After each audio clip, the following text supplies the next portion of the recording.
वक्फ board की संपत्तियों को उम्मीद पोर्टल पर रजिस्टर करने की समय सीमा 5 दिसंबर 2025 को खत्म हो रही है। सुप्रीम कोर्ट ने भी उम्मीद पोर्टल की तारीख आगे बढ़ाने से इनकार कर दिया। इन तमाम मुद्दों पर उत्तराखंड वक्फ बोर्ड अध्यक्ष शादाब शम्स से बात की है हमारे ब्यूरो चीफ राव शफात अली ने।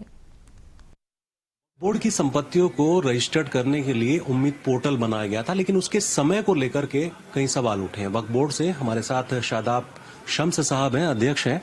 ये जो उम्मीद पोर्टल है, इसको लेकर के विवाद भी हैं, टाइमिंग को लेकर के विवाद है। और उत्तराखंड की अगर बात करें तो कितनी संपत्ति अभी तक रजिस्टर्ड हुई होंगी? देखिए 5788 वक्फ संपत्तियां उत्तराखंड वक्फ बोर्ड में हैं और अभी तक मात्र 1417 संपत्ति ही दर्ज हो पाई हैं, लगभग 20% मान लीजिए। तो चिंता की लकीरें तो हमारे माथे पे भी हैं कि ये संख्या बहुत कम है। अब क्यों कम हुई, इसके कई कारण हैं। एक सबसे बड़ा कारण तो है मुस्लिम पर्सनल लॉ बोर्ड, जमीयतुल उलमा हिंद, जिस तरह से उन्होंने ऐलान किया कि कोई भी अपनी वक्फ संपत्तियों को दर्ज नहीं करेगा उम्मीद पोर्टल पर, क्योंकि हम विरोध कर रहे हैं।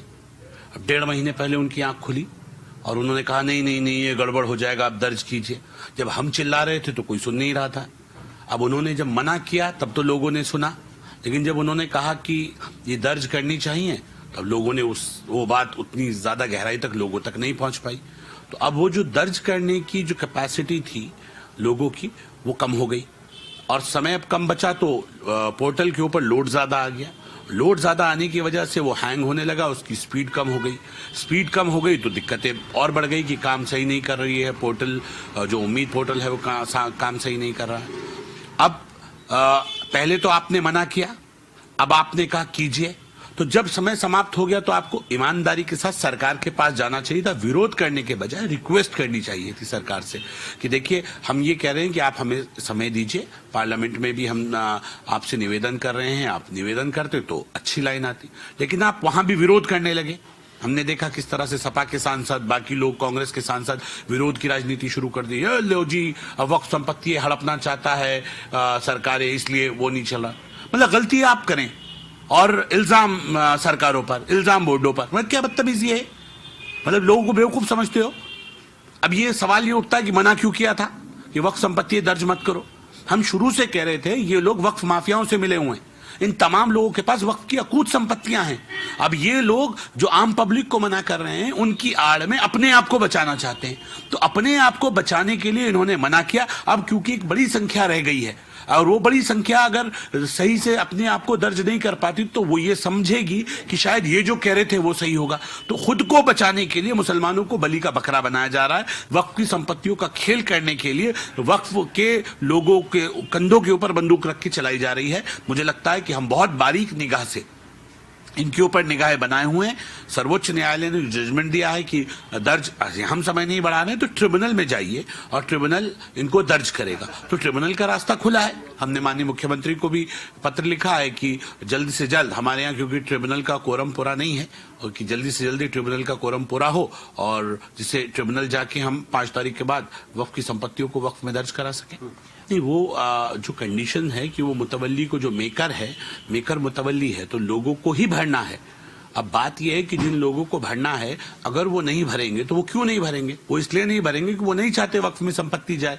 तो जो लोग, मैंने ये ऐलान भी किया था और कई चैनल के माध्यम से, अखबारों में भी ये खबर मेरे द्वारा भेजी गई थी कि जो व्यक्ति जानबूझकर अपनी संपत्तियों को वक्फ में दर्ज नहीं करेगा, हम उसे वक्फ माफिया की श्रेणी में मानेंगे और फिर सरकार उसके खिलाफ सख्त कार्रवाई करेगी। तो अगर जो ये लापरवाही दिखा रहे हैं, मैं बार बार इस बात को कह रहा हूं, ये वक्फ में जो संपत्ति दर्ज नहीं होनी थी, जो वक्फ माफिया ने तो दर्ज करनी नहीं थी, वो तो उनके अवैध तरीके से उसे अपने नाम पे दर्ज करा चुका है। वो तो गलत तरीके से उसके ऊपर कब्जा करके बैठा है। वो तो बता भी नहीं रहा है कि वक्फ संपत्ति ये वक्फ की है, वो तो अपनी मान रहा है। तो इनकी आड़ में, इन मुसलमानों की आड़ में, इन जायज संपत्तियों की आड़ में जो रह गई हैं अधूरी दर्ज होने के लिए, वो वक्फ माफिया अपने आप को बचाना चाहता है। यही खेल था और इस खेल को बहुत बारीकी से समझने की आवश्यकता है। और इसलिए हम लगातार इस बात को कह रहे हैं कि आम मुसलमान को ये समझना पड़ेगा कि वक्फ माफिया उनके कंधे का सहारा न ले, वो किसी के बहकावे में इस तरह से ना आए। जो लोग कल तक उनके हमदर्द बन के उन्हें वक्फ बोर्ड पर दर्ज न करने की अपील कर रहे थे, आज वही लोग मातम कर रहे हैं। ये इस बात का सबूत है कि किस तरह से मुस्लिम कम्युनिटी के सेंटिमेंट्स के साथ खेलकर लोग अपना खेल साधते हैं। आपको लगता है कि हम जमीयत उलेमाए हिंद से और मुस्लिम पर्सनल लॉ बोर्ड से ज्यादा बेहतर समझा सकते हैं? सुनता कहाँ है मुसलमान? वो जो मस्जिदों में जब ऐलान शुरू हो जाते हैं और मैसेजेस शुरू हो जाते हैं कि नहीं दर्ज करना है, तो ऐसा लगता है कि भाई दर्ज कर देंगे तो ये सरकार की हो जाएगी, तो बिल्कुल दर्ज नहीं करना है। तो आप बताइए इनसे बेहतर कैसे समझाएं? कौम का हाल ये है कि कौम हमें तो अपना दुश्मन समझती है, हमें तो ये समझती है कि हम कुछ उन्हें अच्छा भी बताएंगे तो गलत तरीके से उसे लेती है। तो क्या करें? इस नेक्सस से मुस्लिम समाज बाहर नहीं आ पा रहा है और उसी का खामियाजा कौम को भुगतना पड़ रहा है। अभी हम तो ये कह रहे हैं, हम अभी भी उम्मीद कर रहे हैं कि हमने भी पत्राचार किया है माननीय केंद्रीय मंत्री जी से। हमने भी उम्मीद की है कि सब लोगों से मेरी अपील भी है, जो बाकी पॉलिटिकल पार्टियां तथाकथित अपने आप को मुसलमानों के रहनुमा बताती हैं, तो सब लोग इकट्ठे होकर माननीय प्रधानमंत्री जी से मिलें पार्लियामेंट में और वहां रिक्वेस्ट करें कि भाई इसका समय बढ़ा दीजिए, बड़ा नुकसान हो जाएगा और इससे वक्फ माफिया को फायदा पहुंच जाएगा। ऐसी अपील मुझे लगता है तमाम जो सांसद हैं मुस्लिम सांसद, उनको पॉजिटिव नोट पे आके अपनी राजनीति को एक तरफ रखे सामान्य रूप से अपील करनी चाहिए। माननीय प्रधानमंत्री जी से मिलना चाहिए, माननीय केंद्रीय मंत्री जी से मिलना चाहिए। राजनीति ना करें कि फिर विरोध की राजनीति करेंगे, अब बीजेपी ऐसा कर रही है, मोदी सरकार, तो फिर उसका खामियाजा कौम को भुगतना पड़ेगा। अभी भी वक्त है, पोलाइटनेस दिखाइए। गलती आपकी है, आपने लोगों को रोका है, आप जाइए और बात कीजिए और ऊपर लेवल पे कहिए कि भाई इसमें हम भी कोशिश करें, आप भी कोशिश करें, मिलकर कोशिश करें कि वक्त के प्रॉपर्टीज वक्त में दर्ज हो जाए। शुक्रिया बात करने के लिए। तो शादाब शम्स जो अध्यक्ष हैं वक्फ बोर्ड के उत्तराखंड के, वो ये कह रहे हैं कि उम्मीद पोर्टल इसलिए बनाया गया था ताकि वक्फ संपत्तियों को रजिस्टर्ड करके उनमें पैनल करके और व्यवस्थित तरीके से उनकी देखभाल की जा सके।